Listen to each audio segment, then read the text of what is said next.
நான் வாங்கணும்னு நினைக்கிறது எல்லாமே எனக்கு கிடைக்கும் அப்படிங்கிறது கிடையாது இல்லையா? சில நேரங்கள்ல நம்ம ஒரு விஷயத்த ஆசைப்பட்டு அது கிடைக்காம போறது இருக்குல்ல, அதுவும் ஒரு வரம். வறுமை ஒரு வரம் அப்படின்னு தான் சொல்லுவேன்.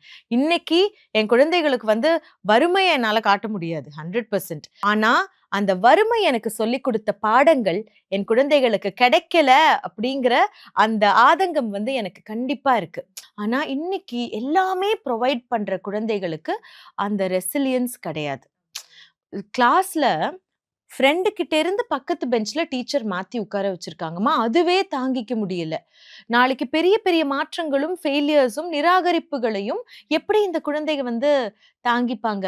இல்லையா? So everything should not be provided two your child. சில விஷயங்கள் உங்களால வாங்கி குடுக்க முடியும்.